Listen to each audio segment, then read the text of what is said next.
भंडाऱ्यातील पावसामुळे जनता त्रस्त झालेली असताना काँग्रेसच्या खासदारांचा वेगळाच प्रताप समोर आलाय।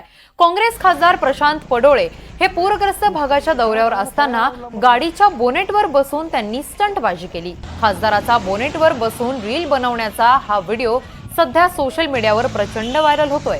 पूर परिस्थितीने नागरिक त्रस्त झालेले असताना खासदाराचा हा रील समोर आल्यानं आता खासदाराप्रती रोष व्यक्त होतोय। मोटर वाहन कायद्याचा भंग करणाऱ्या खासदार प्रशांत पडोळे यांच्यावर कारवाई कोण करणार असा प्रश्न आता नागरिक उपस्थित करतायत।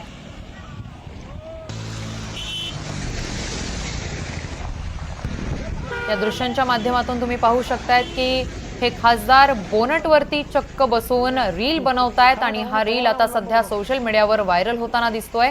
भंडाऱ्यातील पावसामुळे जनता सध्या त्रस्त झालेली असताना काँग्रेसच्या खासदारांचा वेगळाच प्रताप हा समोर आलेला आहे। या संदर्भात अधिकची माहिती देत आहेत आमचे प्रतिनिधी तेजस मोहतुरे आपल्या सोबत आहेत।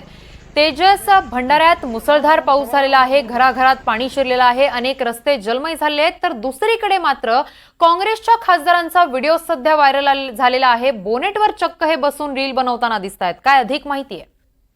किरण, नक्कीच भंडाऱ्याचे खासदार प्रशांत पडोळे यांच्या सध्या सोशल मीडियावर मोठ्या प्रमाणात व्हिडिओ व्हायरल होत आहे। गाडीच्या बोनेटवर बसून ते व्हिडिओ बनवतायत, रील बनवतात कार्यकर्त्यांसोबत। 2 दिवसा अगोदर भंडारा जिल्ह्यामध्ये मुसळधार पाऊस पडला आणि त्याचा फटका जर बघितला असेल तर सामान्य माणसांना, शेतकऱ्यांना बसलेला आहे। आजही पावसाने उसंत जरी घेतली असेल, मात्र अशा वेळी खासदार यांनी त्या ठिकाणी पूर परिस्थिती ठिकाणी भेट दिली आणि त्या ठिकाणी एका अर्थाने गाडीच्या बोनेटवर बसून त्यांनी पूर परिस्थितीच्या नागरिकांना खऱ्या अर्थाने त्यांच्या जखमेवर मीठ सोडलं का असाच प्रश्न खऱ्या अर्थाने उपस्थित होता, कारण की ते रील बनवतानाचा व्हिडिओ सध्या त्यांच्या सोशल मीडियावर व्हायरल होता। किरण, नक्कीच तेजस, धन्यवाद तुम्ही दिलेल्या या सविस्तर माहितीसाठी।